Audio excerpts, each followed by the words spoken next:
श्री कृष्ण चैतन्य प्रभु नित्यानंद श्री अद्वैत गदाधर श्रीवासादि गौर भक्त वृंद। हरे कृष्ण कृष्ण कृष्ण हरे हरे, हरे राम राम राम हरे हरे। हरे कृष्ण कृष्ण कृष्ण हरे हरे, हरे राम राम राम हरे हरे। हरि बोल। हरे कृष्ण। मैं सबसे पहले अपने गुरुपाद पद्म नित्य लीला प्रविष्टों विष्णुपाद स्तोत्र श्री श्रीमद् भक्ति विज्ञान भारती गोसाई महाराज जी एवं नित्य लीला प्रविष्टों विष्णुपाद स्तोत्र श्री श्रीमद् भक्ति विज्ञान शिला नारायण गोसाई महाराज जी के अभय चरण कमलों में दंडोत प्रणाम अर्पित करता हूँ। तत्पश्चात शिक्षा गुरुदेव पूज्यपाद परमेश्वरी प्रभु जी, पूज्यपाद बाबा महाराज, पूज्यपाद भक्तिविलास श्रीधर महाराज जी के चरणों में मेरा दंडोत प्रणाम। समस्त श्रोतृवृंद मातृवृंद भक्तवृंद सबके चरणों में मेरा यथा योग्य दंडोत प्रणाम। हम लोग चैतन्य भागवत की कथा का श्रवण कर रहे थे, जिसमें हम लोग श्रीधर खोला बेचा का प्रसंग आ गया था। कथा में मध्य खंड के 9वें अध्याय का ये पाठ है। उसमें भगवान ने श्रीधर को बुलाया था, बोले श्रीधर को लेकर के आओ। फिर श्रीधर को लाया गया था तो भगवान ने उसको दर्शन दिए थे। तो भगवान ने श्रीधर को कहा था मेरी स्तुति करो, ऐसे बोला था प्रभु ने श्रीधर को। और उसके बाद क्या हुआ, अब भगवान ने श्रीधर को अपना रूप भी दिखाया था। पहले श्रीधर को अपने दर्शन करा दी थी कि मैं कौन हूँ। पहले तो श्रीधर भगवान को एक ब्राह्मण बालक ही तो समझते थे, लेकिन ठाकुर जी के बड़े भक्त थे। लेकिन महाप्रभु जी को तो क्या समझते थे, एक ब्राह्मण बालक है, इस प्रकार की बुद्धि थी। तो महाप्रभु ने कहा था कि तुम जिसको विश्वम्भर कहते हो, विश्वम्भर था जो विश्व का पालन करता है, था ब्राह्मण महाप्रभु को वो विश्वम्भर बोलते थे श्रीधर की, तुम निमाई तुम विश्वम्भर हो। लेकिन महाप्रभु एक नाम विश्वम्भर है भी। लेकिन महाप्रभु ने कहा आज तुम उस विश्वम्भर के देखो, विश्वम्भर के तमाल शाम्बल रूप के दर्शन देखो। तो भगवान ने उनको अपने दर्शन कराए थे। हाथ में वंशी धारण की हुई है दाहिनी और बलराम जी थे। बड़ा ज्योतिर्मय रूप दिखाई दिया। लक्ष्मी जी प्रभु के हाथ में तांबुल दे रही हैं। शिव जी ब्रह्मा आदि सब देवता स्तुति कर रहे थे भगवान की। शेष जी छत्र धारण किए हुए थे। सनकादिक ऋषि नारद सुखदेव सब स्तुति करते दिखाई दिए थे। और सारी ज्योति जितनी भी देवियां हैं और देवी के जितने भी स्वरूप है वो सारी हाथ जोड़कर स्तुति कर रही थी।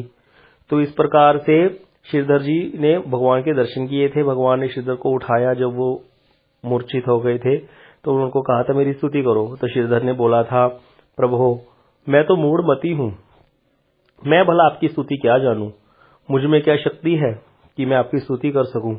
तो प्रभु ने कहा कि तेरे मुख से जो वचन निकलेंगे वही मेरी स्तुति है। अर्थात भक्त जो भी बोलता है, भगवान का जो शुद्ध भक्त है, उसके मुख से जो भी निकलता है वो भगवान की स्तुति ही बोला जाएगा।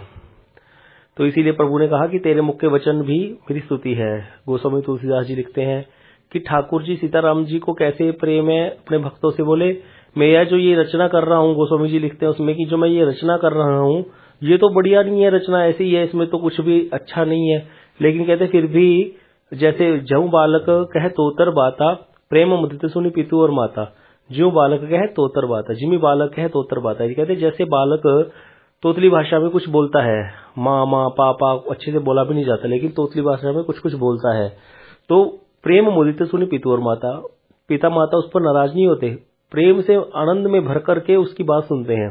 प्रेम मुदित सुनी पितु और माता, पितु और माता पिता माता उसकी बात को आनंद से बड़े मोद करके सुनते हैं, प्रेम में मुदित होकर आनंदित होकर के सुनते हैं। इसी प्रकार जो भगवान के शुद्ध भक्त हैं, अगर उनसे कोई बहुत ज्यादा श्लोक नहीं आते उनको, या उनसे बहुत अच्छी अच्छी स्तुतियां नहीं भी भगवान की निकलती, उनको बहुत ज्यादा नॉलेज नहीं है, वेदों का शास्त्रों का ज्ञान नहीं है, तो भी क्योंकि वो भगवान का शुद्ध भक्त है, सरल हृदय है, तो उस समय जो भी उच्चारण करेगा उसको स्तुति ही बोला जाएगा। इसीलिए प्रभु ने कहा कि श्रीधर, क्योंकि श्रीधर भी देखा जाए तो देखने में साधारण अगर दृष्टि से देखा जाए तो श्रीधर बहुत बड़े पंडित ज्ञानी नहीं है। उनको वेदों का अध्ययन नहीं किया शायद इन्होंने, और इन्होंने कोई ऐसे बहुत बड़े बड़े कार्य नहीं किए कि इनका बहुत ज्यादा सम्मान है। ये तो एक साधारण सब्जी बेचने वाले हैं, लेकिन भगवान के बड़े भक्त हैं। हर समय कृष्ण कीर्तन करते हैं, अपनी जितनी भी कमाई करते हैं उसका आधा हिस्सा गंगा जी की सेवा में लगा देते हैं। क्यों गंगा जी की सेवा में लगाते हैं? कि गंगा जी भगवान का चरणोदक है, इसीलिए उनकी पूजा करते हैं। तो ऐसे श्रीधर, तो इसीलिए भगवान ने कहा तुम्हारे मुख के वचन ही मेरी स्तुति है। तो प्रभु के आदेश करने पर ही इतने में जगन माता सरस्वती जी श्रीधर की जीवा पर आकर विराजमान हो गई और श्रीधर स्तुति करने लगे। क्या होता है, जैसे ध्रुव जी के साथ भी ऐसे हुआ था। ध्रुव जी ने क्या किया, जब ध्रुव जी के सामने भगवान प्रकट हो गए, 5 साल के ध्रुव छोटे से बालक हैं, इतने बड़े ठाकुर जी प्रकट हो गए, बृहद भगवान का विष्णु रूप में भगवान जब ध्रुव जी के सामने प्रकट हुए, तो ध्रुव जी ने क्या किया, ठाकुर जी के नीचे जैसे टांगों के नीचे टांगों को पकड़ लिए। छोटा सा बालक है, उसको पता ही नहीं लग रहा, प्यार करना चाहते हैं भगवान को, तो ऐसे ऐसे कर रहे हैं भगवान को, जैसे बच्चा करता है ना, बच्चा करता है माता पिता को, तो ऐसे प्यार कर रहे हैं भगवान को। तो भगवान ने देखा रहे इसको तो स्तुति भी नहीं करनी आती मेरी, तो भगवान को दया आ गई। ठाकुर जी ने मुस्कुराते हुए अपना शंख जो था वो लगा दिया ध्रुव जी के गाल पर। जैसे ही गाल को छुआ, शंख ने स्पर्श किया, उसी समय ध्रुव जी के अंदर सारे वेद शास्त्र सब ज्ञान प्रादुर्भाव हो गया उसी समय। और फिर ध्रुव जी ने भी भगवान की बड़ी ही सुंदर स्तुति की है, और उस स्तुति में उन्होंने भगवान से क्या मांगा है कि मुझे भक्तों का संग प्रदान करो, मुझे वैष्णव संग दो। यही बात उन्होंने भी स्तुति में बोली है। तो यहाँ पर श्रीधर जी भी जैसे ही पहले तो बोल रहे थे कि मैं क्या स्तुति करूंगा, तो भगवान के आदेश से सरस्वती जी श्रीधर जी की जीवा पर विराजमान हो गई। श्रीधर भगवान की स्तुति करने लगे। क्या बोल रहे हैं, महाप्रभु विश्वंभर की जय हो, जय हो, जय हो। नवदीप पुरंदर की जय हो, जय हो। पुरंदर होता है राजा, नवदीप के राजा हैं। अनंत कोटि ब्रह्मांड के नाथ की जय हो, जय हो। पुण्यवती शची माता के गर्भ से प्रकट होने वाले प्रभु की जय हो, जय हो। हे वेद गोप्य तत्व, आपकी जय हो, जय हो। भगवान क्या है, वेद गोप्य तत्व है। वेदों में भी भगवान को गोपन रखा गया है। वेदों में भी ज्यादा जो श्लोक है ना, वो कर्म कांड को प्रतिपादन करने वाले हैं, भगवान की तरफ लेके जाने वाले श्लोक कम है। भगवान की स्तुति है, उसके भगवान के बारे में जो पता देने वेदों में, ऐसा नहीं। वेद में भगवान गुप्त रूप में विराजमान है, तो इसलिए कहते हैं आप वेद गोप्य हो। इसलिए हे वेद गोप्य तत्व, आपकी जय हो, जय हो। हे द्विजराज, आपकी जय हो। आप युग युग में अनेक रूप धारण करके धर्म का पालन करते हैं। भगवान क्या करते हैं, अनेक युगों में अलग अलग अवतार लेते हैं। कल युग में भगवान महाप्रभु बन के आए, कल की अवतार भी होता है कल युग में, और भी कितने ही अवतार भगवान के, वाराह, नरसिंह, कूर्म, मत्स्य अवतार, तो कितने ही भगवान असंख्य अवतार धारण करते हैं। युग युग में अलग अलग अवतार धारण करते हैं, धर्म का पालन करते हैं। भगवान के 6 प्रकार के अवतार बताए गए हैं, पुरुषावतार, युगावतार, मनवंतरावतार, है ना, और शक्त्यावेश अवतार। इस प्रकार से भगवान के कई अवतार बताए गए हैं, गुणावतार। तो इस प्रकार से 6 प्रकार के भगवान के अवतार बताए गए हैं। तो बता रहे आप कई प्रकार के युगों में अलग अलग रूप धारण करके अवतार ग्रहण करते हो, आप धर्म का पालन करते हो। आप अभी नदियां में आप अवतार लिए, और नदियां में आप गूढ़ रूप से विचरण कर रहे हो। गूढ़ रूप से क्यों है, भगवान तो गूढ़ ही है ना, क्योंकि भगवान ने अपने आप को प्रकाशित कुछ कुछ लोगों के आगे तो किया है, सबको तो पता नहीं प्रभु कौन है। कहते यदि आप स्वयं अपने आप को प्रकाशित नहीं करें तो आपको कौन जान सकता है। श्रीधर क्या जान पाए थे पहले, प्रभु रोज उसकी जाके दुकान पर झगड़ा करते थे। श्रीधर प्रभु को मार भी नहीं पाते थे, क्रोध भी नहीं कर पाते थे, लेकिन कभी ये नहीं सोचते थे कि मैं इस बालक पर क्रोध क्यों नहीं कर पाता हूँ। यद्यपि महाप्रभु उनके साथ 1 घंटा झगड़ा करते थे, सब्जी उठा करके ले आते थे, पैसे भी कम देते थे, बहुत ही या देते ही नहीं थे। तो इस पर भी श्रीधर ने कभी ये विचार नहीं किया था कि ऐसा क्यों हो रहा है, क्योंकि आत्मा की स्वाभाविक वृत्ति क्या है, वो भगवान की तरफ अट्रैक्ट होगी। अब क्योंकि श्रीधर तो वैसे ही भक्त है भगवान के, तो उनका झुकाव तो नेचुरली भगवान की तरफ होगा, लेकिन फिर भी वो जान नहीं पाए भगवान को। क्यों नहीं जान पाए, सामने ठाकुर जी खड़े रहते थे, आके त्रिलोकीनाथ उनके सामने खड़े होकर दुकान पे आके उनकी रोज शोर मचाते थे, लड़ाई झगड़ा करते थे सब्जी के लिए, तो भी श्रीधर क्यों नहीं जान पाए, क्योंकि भगवान उनको जनाना नहीं चाहते थे अभी। इसीलिए गोस्वामी तुलसीदास जी ने चौपाई में लिखा है, सोई जानी जही देई जनाई। वही जानता है जिसको भगवान जना दे, नहीं तो जान नहीं पाता कोई भगवान को। हमारे सामने से प्रभु निकल जाएंगे, हमें पता भी नहीं चलेगा। और कहते आपको कोई जान नहीं सकता, आप ही धर्म है, आप ही शास्त्र हैं, आप वेद हैं, आप सर्व ध्यान स्वरूप हैं, आप सिद्धि हैं, आप रिद्धि हैं, आप भोग हैं, आप ही योग हैं। इसीलिए रामचरितमानस में लिखा है, योग कुयोग ज्ञान अज्ञानु, जहां नहीं राम प्रेम प्रधानु। यहाँ श्रीधर जी प्रेम में आ गए, भगवान के प्रेम में पूरी तरह भगवान के प्रेम में। इसीलिए क्या कह रहे प्रभु को, आप ही योग हो, आप ही ध्यान हो, आप ही सब कुछ हो, आप ही वेद हो, आप ही धर्म हो, आप ही शास्त्र हो। और कई लोग क्या करते हैं, भगवान को तो जानते नहीं हो, योग के लिए बड़ा प्रयत्न करते हैं, भगवान के बारे में जान नहीं पाते। इसीलिए कहा गया वो योग नहीं है जो भगवान से ना योग करा दे। इसलिए योग कुयोग, वो योग नहीं है, वो कुयोग है। और ज्ञान नहीं है, वो अज्ञान है। कई लोग निर्विशेषवादी ज्ञान मार्ग पे चलने वाले जो भगवान के स्वरूप को नहीं मानते, बोले वो ज्ञान नहीं है, वो अज्ञान है। योग कुयोग ज्ञान अज्ञानु जहाँ नहीं राम प्रेम प्रधान, जहाँ भगवान का प्रेम, भगवान की सेवा प्रकाशित नहीं हो रही, जिसका उद्देश्य भगवान की सेवा नहीं है, भगवान का प्रेम नहीं है, जिस क्रिया का, जिस योग का, जिस ज्ञान का उद्देश्य है भगवान का प्रेम, भगवान की सेवा नहीं है, वो योग नहीं कुयोग है, वो ज्ञान नहीं अज्ञान है। इसीलिए यहाँ पर क्या कह रहे हैं, आप ही योग हो, आप ही सिद्धि हो, आप ही श्रद्धा हो और आप ही दया हो, आप ही मोह हो, आप लोभ हो, सब कुछ आप हो, आप इंद्र हो, आप चंद्र हो, आप अग्नि हो। यहाँ भगवान की विभूतियों का वर्णन कर रहे हैं। जितने भी संसार में अच्छी वस्तुएं देखी जाती है, भगवान के विभूति योग में 10वें अध्याय में गीता के भगवान ने कहा कि उसमें सब कुछ मैं हूं वो। तो भगवान क्या है, भगवान ही अग्नि है, भगवान ही सूर्य है, भगवान ही चंद्र है। तो इसीलिए कह रहे हैं आप ही अग्नि हो, आप ही जल हो, आप ही सूर्य हो, आप ही वायु, आप ही धन हो और आप ही बल हो, आप भक्ति हो, आप मुक्ति है, आप ब्रह्मा एवं शिव है। आप ये सब कैसे होंगे, यह सब तो आपके हैं। बोले ये आप कैसे हो सकते हो कि ब्रह्मा भी भगवान है, ऐसे नहीं है। बोले ये आप सबके हैं, ये सब आपके हैं। मतलब ब्रह्मा जी, विष्णु जी, जितने भी शिव आदि भगवान के जितने ये गुणावतार में आते हैं और जितने भी मुक्ति आदि, ये क्या है, बोले ये सब तो आपके हैं। अर्थात ब्रह्मा जी आपके हैं, अर्थात ब्रह्मा जी का अस्तित्व किससे है, भगवान से। अगर भगवान नहीं है तो ब्रह्मा जी भी नहीं है, लेकिन भगवान है, ब्रह्मा जी ना भी हो तो भी चलेगा। तो इसीलिए कह रहे ये सब तो आपके हैं, ये सब तो आपके हैं। मतलब आप तो इनके हो ही, लेकिन ये सब आपके हैं, ये मूल बात है। आपने स्वयं ही मुझसे पहले कहा था कि देख यह तेरी गंगा तो मेरे चरणों का जल है। किसने कहा था, महाप्रभु ने एक बार उनसे मजाक करते हुए बोला था कभी परिहास में कि श्रीधर तू जिस गंगा की पूजा करता है वो तो मेरे चरणों का जल है, वो तो मेरी दासी है। इतना सुनते ही श्रीधर बहुत नाराज हुए थे तब विश्वम्भर से। तब तो जानते नहीं थे ना महिमा की प्रभु हैं ये। तो कह रहे थे, कान के हाथ लगा के बोले, तुम इतने उदंड हो गए हो निमाई, इस प्रकार की बात करते हो, तुम्हें दंड मिलेगा। बिल्कुल भी डरते नहीं हो किसी से, क्योंकि किसी भी साधारण मनुष्य को ऐसे बोलना भी नहीं चाहिए। श्रीधर अपनी जगह ठीक है। तो इसीलिए वो बोल रहे थे, महाप्रभु को बहुत अलर्ट कर रहे थे। तो महाप्रभु ने कहा कि तुमने तो मुझसे पहले ही कहा था ना, मैंने तो तुम्हें पहले ही कहा था ना कि मैं क्या हूं। इसीलिए श्रीधर कह रहे आपने तो मुझे पहले ही बोल दिया था। श्रीधर स्तुति कर रहे हैं ना अभी। तब भी कहते मेरे पापी चित्त को चेत नहीं हुआ और मैं आपके अमूल्य चरण युगल को नहीं पहचान सका। अब श्रीधर कह रहे कि आपने तो प्रभु मुझे थोड़े थोड़े हिंट दिए थे, मेरी दुकान पे आते थे, मुझे क्रोध भी नहीं आता था आप पर मैं सोचता नहीं था कि मुझे इस पर क्रोध क्यों नहीं आता है तुम पर। तो इसीलिए कह रहे कि मैं तो आपको पहचान ही नहीं सका कि आपके अमूल्य चरण मेरी दुकान पर आते थे, मेरे खोले पे आते थे और मैं उनको पहचान ही नहीं सका।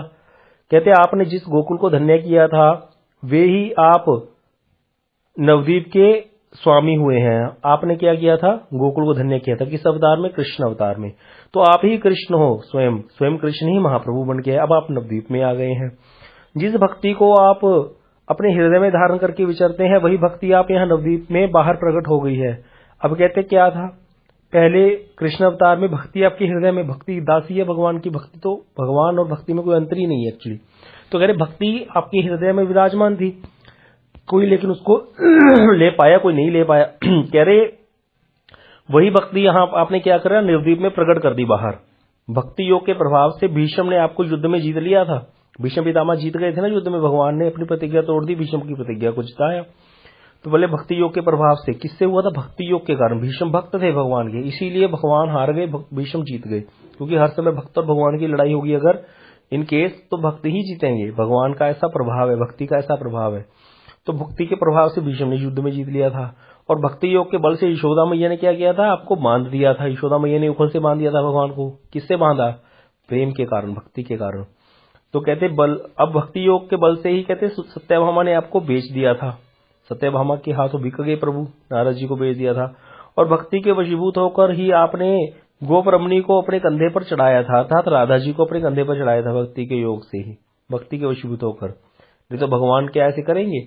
राधा जी कहती मुझसे और चला नहीं जाता, तो ठाकुर जी ने कहा चलो मेरे कंधे पे आ जाओ, कंधे पे चढ़ा करके चल पड़े। वहां पर गोपियां बोलती हैं देखो यहाँ पर जो चरण है वो रेत में ज्यादा धसे हुए हैं। तो इसीलिए यहाँ पर ये ज्ञात होता है, प्रतीत होता है कि उस कामी कृष्ण ने अपनी वधू को अपने कंधे पर उठा लिया है, क्योंकि यहाँ पर रेत में पांव ज्यादा गड़े हुए हैं। और अभी पहले 4 पांव के निशान नजर आ रहे थे, अभी 2 ही पांव के निशान हमें नजर आ रहे हैं चरणों के। तो इसीलिए यहाँ पर कह रहे हैं कि वो किससे हुआ था। श्रीधर कह रहे हैं कि भक्ति योग के प्रभाव से ही राधा जी ने आपको वशीभूत कर रखा है, इसीलिए आपने उनको अपने कंधे पर चढ़ाया था। कहते आपको तो अनंत कोटि ब्रह्मांडों के प्राणी अपने, आप तो अनंत कोटि अनंत कोटि ब्रह्मांडों के प्राणी क्या करते हैं, भगवान को हृदय में धारण करते हैं, भगवान सबके हृदय में परमात्मा के रूप में रहते हैं। और आप कहते हैं स्वयं क्या करते हैं, श्री दाम गोप को अपने कंधे पर ले गए थे, श्री दाम को भगवान ने कंधे पे चढ़ाया था। ये प्रलंबासुर वध के समय हुआ था कि भगवान हार गए थे तो श्री दाम को कंधे पर चढ़ाया था, श्री राम ने भगवान को हरा दिया था। और भगवान प्रलंबासुर ने बलदाऊ जी को हरा दिया था, वो भी सखा बन के घुस गया था बीच में, तो इसीलिए दाऊ जी प्रलंबासुर को उठा करके चले थे। फिर उसने अपना रूप प्रकट कर दिया था, दाऊ जी ने उसको वध कर दिया था। उसी समय श्री राम को भगवान ने अपने कंधे पे चढ़ाया था। तो कहते हैं अनंत कोटि ब्रह्मांडों के जितने जीव हैं वो तो आपको हृदय में धारण करते अपने, लेकिन आपने स्वयं क्या किया था, श्री राम को अपने कंधे पर ले गए थे आप, जिसके द्वारा आपकी पराजय होती है और लोग छिपकर उसे लोग छिपा कर रखते हैं।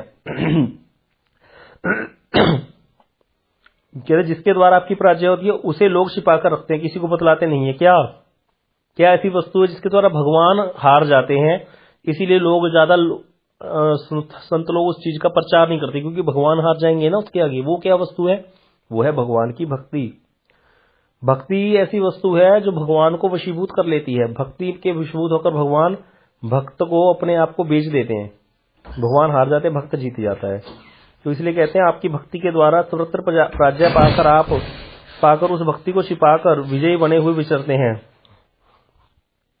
कहते क्या करते हो, आपकी भक्ति के द्वारा पराजय प्राप्त हो गई आपकी, इसलिए आप उस भक्ति को छुपा देते हो और विजयी होते हुए घूम रहे हो कि मैं तो विजयी हूं, जबकि आप तो हार चुके भक्तों के आगे। अब यह आपकी माया चूर चूर हो गई है। ये क्यों बोल रहे हैं श्रीधर, कहते कि अब आप मेरे सामने छुप नहीं सके, देखा कितनी देर छुपे रहे, अब आप छुप पाए, अपने आप को छुपा पाए, क्योंकि मैं क्या कर रहा हूं, मैं भक्ति कर रहा था। श्रीधर यहाँ पे अपनी भक्ति का डंका बजा रहे हैं। देखो अब आप कहोगे यहाँ तो श्रीधर को बड़ा अहंकार आ गया, अहंकार नहीं है, ये उनका दैन्य ही है, क्योंकि भगवान के सामने स्तुति कर रहे हैं ना उनकी, तो इसीलिए कह रहे हैं देखो प्रभु आप भक्ति के वशीभूत हो, कि मतलब मैंने भक्ति करी, आपने अपने आप को छुपा रखा था, लेकिन आपकी क्या होगी, पराजय होगी। अब आपको अपने आप को प्रकाशित करना पड़ गया, अब आपकी माया चूर चूर होगी। आपने माया फैला रखी थी ना अपनी कि हाँ मैं जगन्नाथ मिश्र और शची का पुत्र हूं, मैं तो एक साधारण ब्राह्मण बालक हूं, इस प्रकार की जो भगवान की माया थी वो चूर चूर हो गई, वह अब और नहीं चलने की नहीं है। कारण यह देखो, वह अब और नहीं चलने की है। दोबारा बोल रहे हैं, कारण यह देखो सब भुवनों के लोग भक्ति मांग रहे हैं। कहते हैं सब भुवनों के लोग भक्ति मांग रहे हैं, जितने भी भुवन है आपसे, और आप भक्ति दे रहे हो अपनी।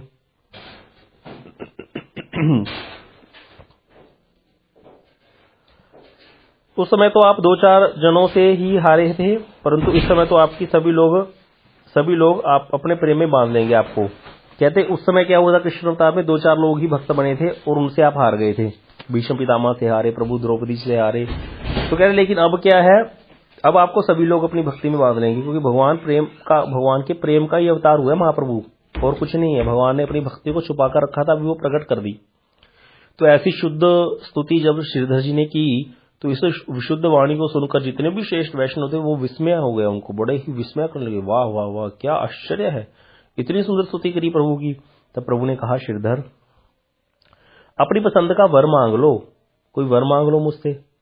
कहते मैं आज प्रत्यक्ष रूप से 8 सिद्धियां तुमको दे दूंगा। भगवान ने यहाँ पे श्रीधर जी को क्या बोला कि तुम्हें 8 सिद्धियां दे दूंगा। 8 सिद्धियां देने की बात क्यों कही भगवान ने, क्योंकि भगवान टेस्ट कर रहे हैं, तो ये तो बात है ही। और श्रीधर क्या है, बहुत ही दरिद्री है, कुछ है नहीं उनके पास, मतलब प्रेम धन तो बहुत है, कृष्ण प्रेम रूपी धन तो उनके पास बहुत है, लेकिन साधारण रूप से देखा जाए स्थूल दृष्टि से तो उनके घर में अभाव है, पैसा नहीं है, कुछ इस प्रकार से बहुत बढ़िया घर नहीं है, कुछ नहीं है। तो इसीलिए कहते हैं मैं तुम्हें 8 सिद्धियां दे दूंगा। 8 सिद्धियां लेकर के क्या होता है, व्यक्ति के पास सब कुछ आ सकता है, कोई भी अणिमा मणिमा लघिमा बहुत सारी सिद्धियां होती हैं, छोटे हो जाना, बहुत बड़े हो जाना, किसी के मन की बात जान लेना। तो भगवान कहते मैं तुम्हें वो 8 सिद्धियां दे देता हूं। तो श्रीधर ने कहा प्रभु आप मुझे और भुलावा देना चाहते हो क्या, मतलब अभी पहले ही आपने अपने आप को छुपा करके रखा था, मैं आपको जान नहीं पाया, अब आप 8 सिद्धियां देने की बात कह रहे हो, तो फिर मैं आप उनको पा करके फिर आपको भूल जाऊंगा। ये संसारिक माया कैसी है, ये भगवान से दूर करने वाली है। संसार की जितनी भी वस्तुएं हैं ये हमें प्रभु से दूर करती हैं, कोई भी है, चाहे वो कोई भी प्रकार का सुख है, गर्मी में एसी का सुख, सर्दी में रजाई का सुख, ये हमें प्रभु से दूर करता है। सुबह सुबह सर्दी में रजाई से उठने का मन ही नहीं करता, मंगला आरती के समय 4:30 बजे बड़ा अच्छा लगता है, बस ऐसे उठते थोड़ा सा उठ जाते हैं, अलार्म बजता है, फिर मन करता है दोबारा सो जाओ, बस फिर सो ही रहते हैं, उठते ही नहीं आरती में। ठाकुर जी चिंता करें आया ही नहीं, आज दर्शन करने ही नहीं आया। तो इसीलिए कह रहे हैं कि प्रभु आप मुझे बुलावा क्यों देना चाहते हो, क्यों मुझे बुलावा दे रहे हो कि मैं आपको भूल जाऊं, क्यों मुझे ऐसी वस्तुएं दे रहे हो आप। अब आप निश्चिंत रहिए, अब आपकी ओर नहीं चलेगी। बोले अब नहीं चलेगी आपकी, आप माया दे करके जीवों को लुभा देते हो, संसार में उलझ जाता है वो, अब आपकी माया यहाँ पर नहीं चलेगी। प्रभु ने कहा परंतु मेरा दर्शन व्यर्थ नहीं जाता, मतलब मेरा दर्शन तो अमोघ है। कैसे अमोघ है, ये तो हमने संसार में भी देखा है।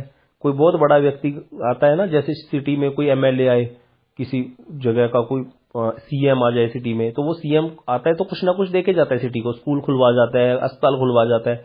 उनका आना होता है अर्थ कुछ देके तो जाएगा ही, अगर कोई नहीं भी मांगेंगे सिटी वाले तो भी देके जाएगा, ये एक नियम होता है।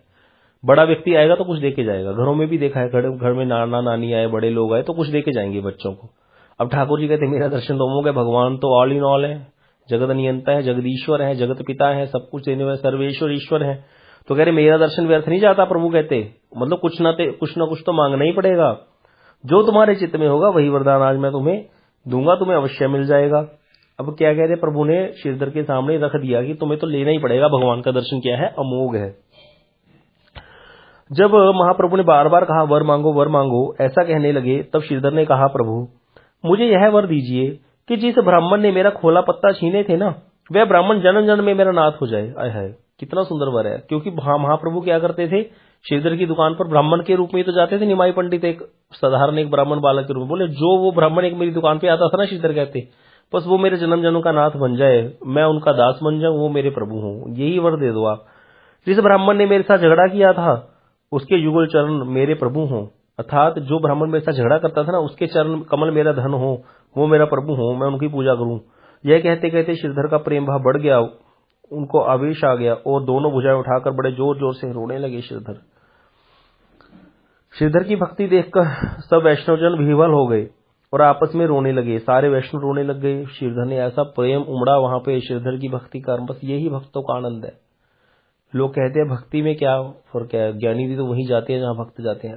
कहाँ ज्ञानियों के अंदर ऐसा प्रेम उमड़ता है, अगर मुक्ति प्राप्त भी कर लेते तो क्या बड़ी बात है। यहाँ पर देखो श्रीधर के सामने भगवान भी ऐसे खड़े हैं, श्रीधर ऐसी स्तुति कर रहे हैं कि सभी पागल हो गए रो रो,